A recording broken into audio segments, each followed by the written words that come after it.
Welcome to AshleyTalks Supercut number 3. Today we're talking about scaling your business. As you know, I've just scaled my business, scaled the clients, and went to the next level. And I'm sure you would be interested to learn how and borrow some of those tips to scale your business. Let's go get them.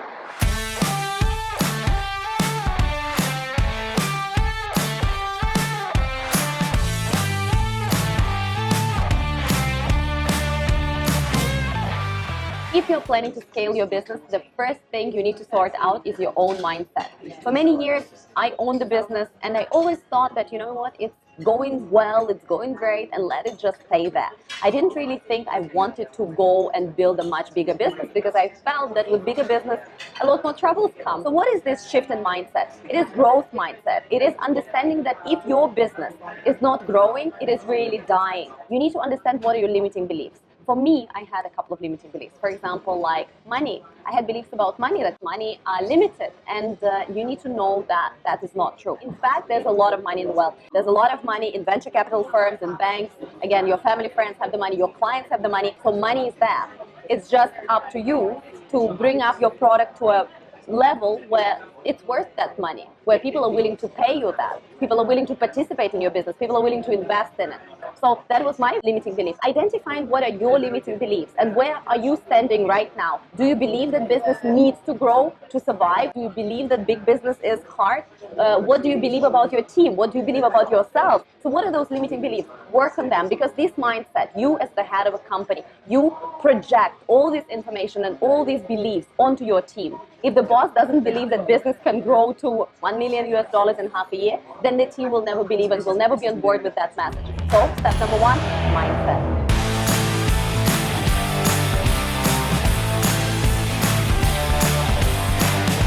The second thing you really need to care about is your team and your leadership style.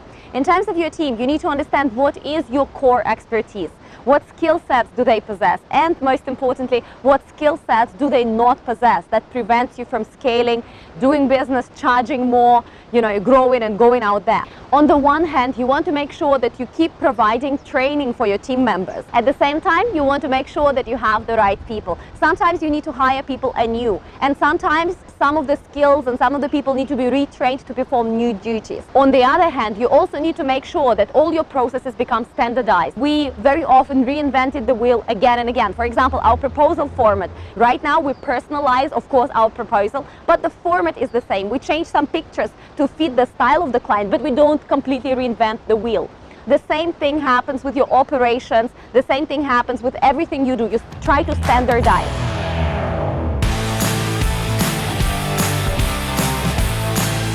Your job as a leader is to make sure your team is constantly updated and aligned with the company goals.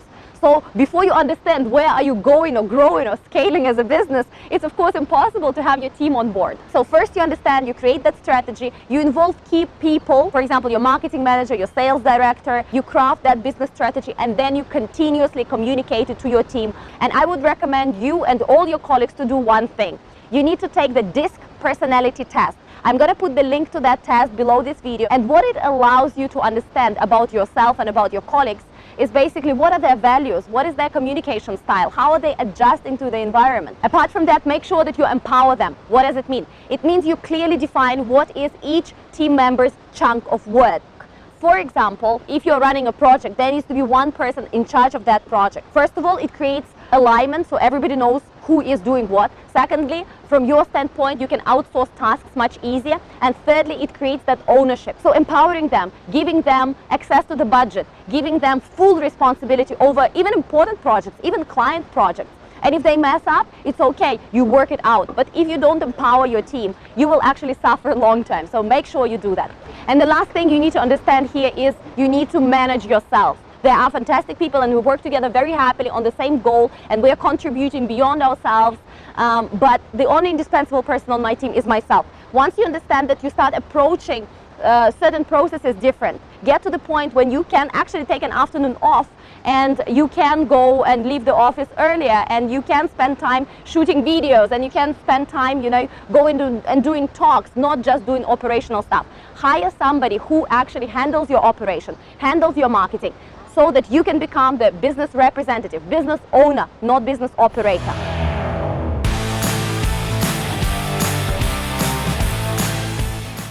This week is very busy because we're also aligning the team, and we do a lot of meetings. We make sure that the targets are set properly and everything is communicated. So finally there's lunchtime and we're going to have one of those fantastic salads here in Wanchai. So I'm extremely excited. Tomato soup then, and one of I like how cheerful you are. We're very alike. Good energy, good energy.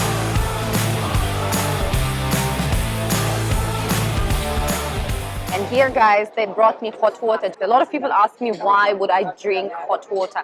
And it's something I brought with me from China, and I absolutely love it. Every time you go to a Chinese doctor, he tells you two things. 少吃点辣的，多喝点水. So basically, eat less spicy and drink more hot water. And this is so true. Next time you're thinking what to drink, skip the soft drinks. I don't really drink alcohol. I don't really drink anything but Chinese tea, green tea. My favorite one is tie guanyin. And of course, a glass of hot water. So check it out, and I'm sure you're going to discover a new universe of Chinese traditional medicine, which is so simple and accessible to everyone, which I absolutely enjoy for the past 12 years.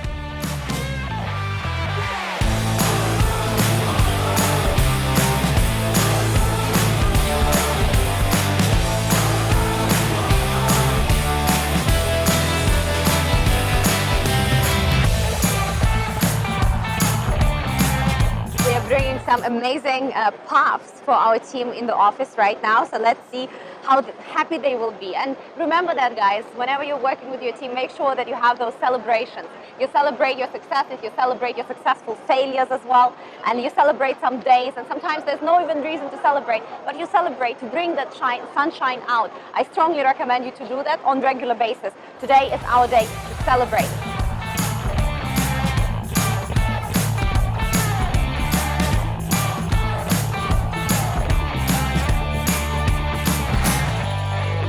When you are scaling your business, you also need to pay attention to the tools that you're using. Today, we're going to introduce a couple of those tools that we're using and that are helping us immensely. Let's take a look.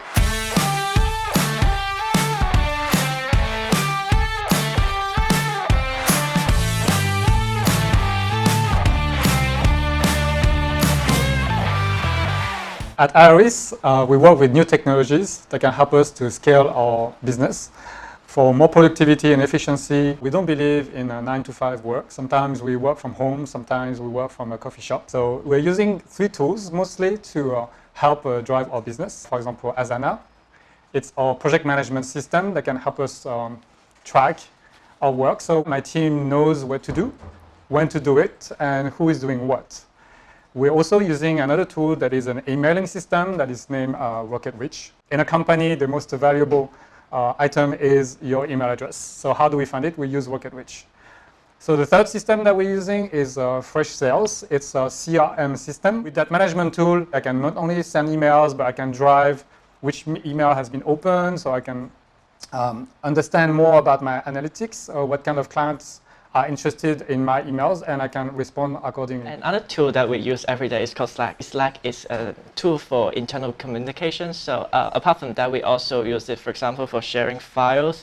And then if we find like an interesting article online, then we also share it with our team members. I think the biggest advantage of using Slack is that we can get rid of the email communication, and then all the internal communication as well as all the information can be kept tracked easily.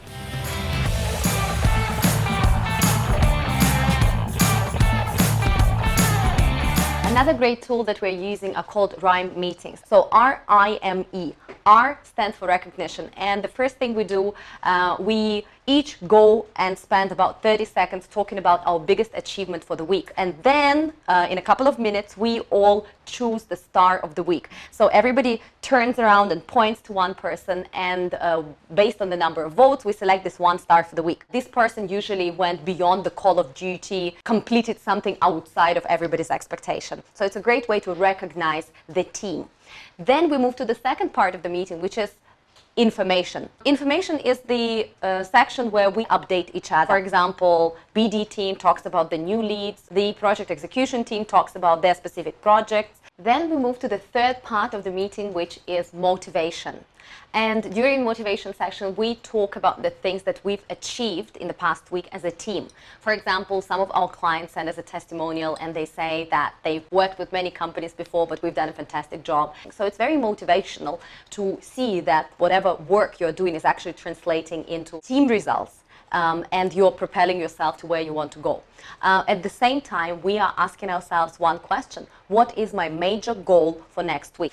And then we go to the last part of the meeting, which is education. Our colleagues talk about things that they've learned in the past couple of weeks or months. They talk about the projects that they completed. They basically try to transfer some skills. For example, our English copywriter shares about hacks, how to hack English language and how can our team write better. So we make sure that we stay curious and we keep updating ourselves and keep learning. So this is RHYME meeting. R for recognition, I for information, M for motivation, and E for education. I strongly suggest you to check out what RHYME meetings can do for you, because they literally transformed the way we work and meet in our company. And finally, I would like to introduce you my personal favorite tool, which is called Wunderlist. I've recently learned about this rapid planning method, which basically is a very simple idea. You need not to put a to-do list together, you need to put an outcome list together. So, for example, instead of saying call Mason, your to-do list would be discuss with Mason marketing project and get specific outcome. Besides that, it's super convenient, because I've got this inbox, and whenever I think of something I need to do, either personal or business, I just list it out there, and later on at the beginning of the day or the end of the day, I actually distribute those to-dos into one of the outcomes that I'm trying to achieve. Every week I choose 3 to 4 outcomes that are the most important, and every day I go to those lists first. So Wunderlist is my personal favorite. Check out whether it will also help you.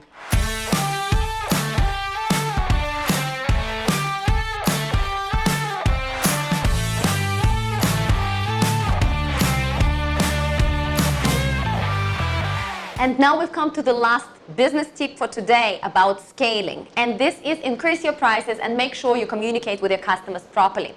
So there are 2 major ways to scale your business. I'm sure you guys know. Number 1, you just keep doing more of what you're doing. So if you're selling a certain product, you just try to sell more, or a certain service, or you invent a completely new product and you basically just produce more.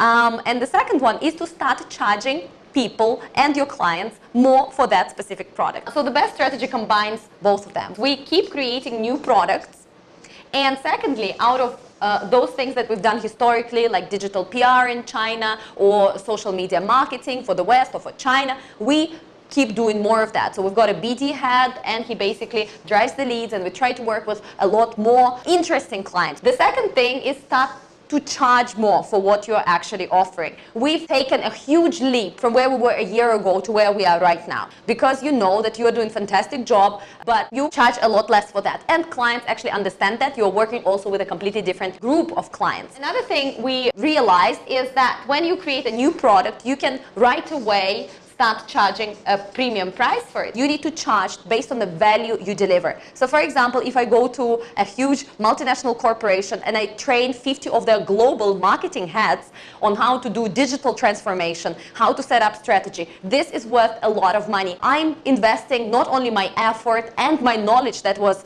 collected in the past 12 years in the industry, but also I'm personalizing it together with my team to fit where they are and basically give them guidance and advice that is going to have a huge impact on where they are going as a team. So guys, when you are scaling, you need to make sure that you get this right for your business, and you try to do more of what you're already doing, what brings you most money. You work with bigger clients and you charge them more for that.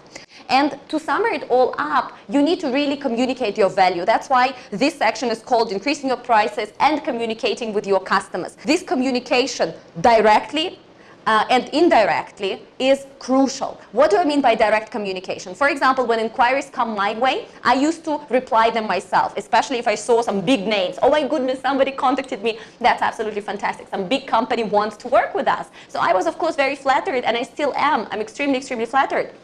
At the same time, right now I've got a personal assistant and I've got my team that works with trainings and I've got a BD director. So when the leads come in, I'm not sitting there and dealing with them right away. There are two sides to the story. First of all, I'm really, really busy right now with building thought leadership and engaging in tons of different things that are propelling our business way beyond where this one single client could. So this is direct communication. And what I mean by indirect communication is everything you do digitally or through events. So basically your thought leadership. Are you writing a blog? Do you have a YouTube channel? How are you publishing your articles in industry magazines? So becoming a thought leader, I mentioned that many times, is no longer optional. You must be a thought leader. So this is it for today. We spoke about scaling today. How do you grow from a small company to a much bigger one?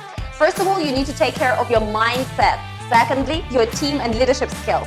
Number 3, you need to incorporate amazing tools that make you more effective and efficient in getting where you are going. And number 4, you need to make sure you increase your prices and build proper communication with your customers. Next time, we're going to talk about female entrepreneurship, one of my favorite topics ever. So stay in the loop, subscribe, and we'll see each other soon.